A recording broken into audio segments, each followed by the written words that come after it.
हमारे YouTube channel Mahakali तंत्र ज्योतिष में आपका स्वागत है। जय माता दी दोस्तों। आज के बहुत से विद्यार्थी 10th 12th या ग्रेजुएशन करने के बाद प्रतियोगी परीक्षा में जरूर शामिल होते हैं। उनकी प्रतियोगी परीक्षा कैसी होगी, वे सफल होंगे कि नहीं होंगे, ये सब चीज़ की जानकारी आप अपने कुंडली के माध्यम से चेक कर सकते हैं। तो सबसे पहले हमें जानना होगा कि कुंडली में हमारे 12 भाव होते हैं और प्रत्येक भाव का अपना अलग अलग महत्व होता है, जिसमें से लग्न विशेष महत्व होता है। व्यक्ति का सबसे जरूरी स्वास्थ्य होना है, तो अगर स्वास्थ्य सही है उसका तो किसी भी क्षेत्र में कार्यरत हो सकता है। अगर स्वास्थ्य उसका नहीं ठीक है तो किसी भी क्षेत्र में कार्यरत नहीं हो पाएगा। तो व्यक्ति का सबसे पहले जो जरूरी है वह लग्न है। कुंडली में आप लग्न को देखिए और लग्नेश को देखिए। कुंडली में लग्नेश की स्थिति कहाँ है, किस भाव में बैठा है, किस ग्रह के साथ बैठा है। उसके बाद बारी आती है पंचम भाव। पंचम भाव हमारा ज्ञान का भाव कहलाता है। पंचम भाव हमारी उच्च शिक्षा का भाव कहलाता है। बुद्धि, विवेक, ये सब हमें 5वें भाव से बोध होता है, हमें ज्ञान मिलती है। यहाँ से हमें उच्च शिक्षा देखनी है, हम उच्च शिक्षा में सफल होंगे कि नहीं होंगे। पंचम भाव में कौन सी राशि बैठी है, किस ग्रह की राशि बैठी है, पाप ग्रह की राशि बैठी है कि शुभ ग्रह की राशि बैठी है। उसके बाद पंचम भाव का स्वामी कहाँ बैठा है, किस ग्रह के साथ बैठा है।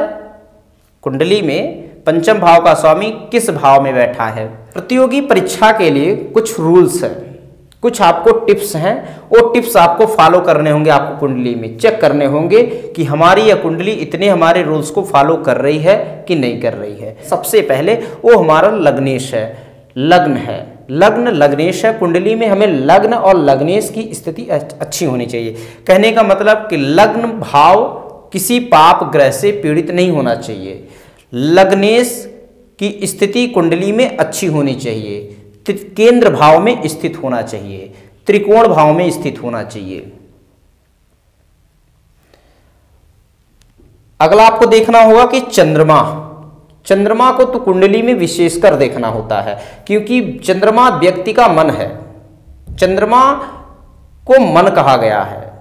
कुंडली में जैसे चंद्रमा की स्थिति होगी वैसे व्यक्ति का मन होगा। मान लीजिए कुंडली में चंद्रमा किसी पाप कर्तरी में है, पाप ग्रह से दृष्ट है, पाप ग्रह के साथ है, तो मानसिक स्थिति ठीक नहीं रहेगी। तो हमें उच्च शिक्षा प्राप्त करने के लिए, प्रतियोगी परीक्षा प्राप्त करने के लिए सबसे पहले हमारा चंद्रमा मजबूत होना चाहिए। सबसे पहले हमारा मन मजबूत होना चाहिए, मानसिक स्थिति हमारी ना भटके। उसके बाद आपको देखना होगा बुध कुंडली में जरूर देखें। बुध हमारे बुद्धि का कारक है, बुध हमारे गणितज्ञ का कारक है। तो किसी भी एग्जाम करने के लिए या कोई भी प्रतियोगी परीक्षा प्राप्त करने के लिए हमें बुद्धि की बहुत आवश्यकता है। बुद्धि, तो बिना बुद्धि का कोई काम होगा ही नहीं। तो सबसे पहले बुध का सही, इसमें भागीदारी सबसे महत्वपूर्ण है। कुंडली में बुध की स्थिति सही होनी चाहिए। शुभ ग्रह के साथ हो, शुभ ग्रह से दृष्ट हो, कुंडली में अच्छे भाव में बैठा हो, यानी कहने का मतलब केंद्र के भाव हैं चारों, केंद्र के में भाव बैठा हो बुध, त्रिकोण के भाव में बैठा हो बुध, तो और अच्छा है। 6, 8, 12 में तो बिल्कुल बुध की स्थिति ना हो। अगला बारी आती गुरु की। कुंडली में गुरु विशेष महत्व गुरु का भी होता है कुंडली में। और देव गुरु को ज्ञान का कारक माना गया है। देव गुरु को ज्ञान का कारक माना गया है। तो कुंडली में गुरु की स्थिति बहुत अच्छी होनी चाहिए। अशुभ ग्रह से दृष्ट ना हो, अशुभ ग्रह के साथ ना हो, पाप कर्तरी में ना हो, ये सब चीज स्थितियां गुरु के साथ नहीं होनी चाहिए। अगली बारी आती है पंचम भाव, क्योंकि पंचम भाव तो विशेषकर है, क्योंकि पंचम भाव उच्च शिक्षा का ही भाव होता है। यहीं से हम प्रतियोगी परीक्षा सफल होने के लिए देखेंगे। तो सबसे पहले आप देखेंगे कि पंचम भाव में कौन सी राशि बनी है, किस ग्रह की राशि बनी है। पंचम भाव कोई अशुभ ग्रह से पीड़ित तो नहीं है, कोई अशुभ ग्रह देख तो नहीं रहा है पंचम भाव को। पंचमेश की कुंडली में स्थिति कहाँ है?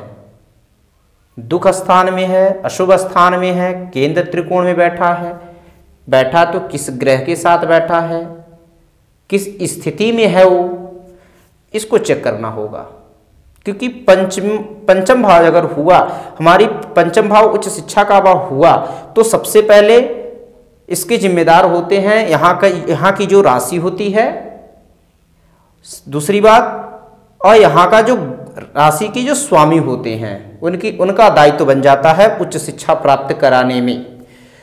तो यहाँ के जो स्वामी होंगे उनकी स्थिति आप कुंडली में जरूर देखें। अगली बार आती है कि गवर्नमेंट अगर जॉब के लिए, अगर आप प्रतियोगी परीक्षा गवर्नमेंट जॉब के लिए दे रहे हैं, सूर्य को जरूर देखें कुंडली में, क्योंकि सूर्य राजा है और सरकार जो होता है, हमारा गवर्नमेंट जो होता है हमारा राजा होता है। तो सूर्य को अपनी कुंडली में जरूर देखें, उनकी स्थिति कुंडली में अच्छी होनी चाहिए। सूर्य की स्थिति कहाँ है ये भी चेक करें, अशुभ भाव में है, दुख स्थान में है, केंद्र त्रिकोण में है, किस ग्रह के साथ बैठा है, ये सब जरूर चेक करें। और एक लास्ट पॉइंट, आपने जैसे लग्न भाव से पंचम भाव को देखा, पंचमेश को देखा, वही सेम स्थिति चंद्र लग्न से भी देखिए पंचम भाव। यानी आपकी कुंडली में जिस भाव में चंद्रमा बैठा हो, मान लीजिए चंद्रमा यहाँ बैठा हो, फॉर एग्जाम्पल के लिए चंद्रमा इस भाव में बैठा हो, तो यहाँ से आप पंचम देखिए, 1 2 3 4 5 पंचम भाव। यानी यह भाव आपका, मान लीजिए चंद्रमा यहाँ बैठा है, तो पंचम भाव यहाँ से पंचम भाव देखिए, पंचम भाव हमारा यहाँ पड़ता है एकादश भाव। तो इस भाव को भी आप चेक कीजिए कि ये हमारी उच्च शिक्षा हो गई, ये भी हमारा बुद्धि विवेक का भाव हो गया, ये भी हमारी उच्च शिक्षा का भाव हो गया। यानी कहने का मतलब यहाँ से भी हम प्रतियोगी परीक्षा सफल होने के लिए चेक कर सकते हैं। तो चंद्रमा से पंचम भाव को जरूर देखें, वहाँ का स्वामी कौन होता है, वहाँ पे कौन सी राशि बैठी है, इसके स्वामी कौन होते हैं, उस स्वामी की स्थिति कहाँ पे है कुंडली में, ये सब चीज जरूर आप चेक करिए, आपको रिजल्ट जरूर मिल जाएगा। क्योंकि कभी कभी ऐसा होता है कि लग्न से पंचम भाव ठीक ठाक नहीं है, अशुभ भाव में है, अशुभ स्थिति में है, लेकिन ऐसा होता है कभी कि चंद्र लग्न से पंचम भाव अच्छा होने के नाते प्रतियोगी परीक्षा में सफल हो जाते हैं। तो इस चीज को आप जरूर चेक करें। आज की वीडियो में इतना ही दोस्तों। हमारी वीडियो पसंद आए तो हमारी वीडियो को लाइक करिए, चैनल को सब्सक्राइब करिए, बेल आइकन को जरूर दबाइए ताकि आने वाली वीडियो का नोटिफिकेशन आपको लगातार मिलती रहे। हमारा प्रयास रहेगा कि हम अच्छी से अच्छी जानकारी आपके लिए ढूंढते रहें। जय माता दी दोस्तों।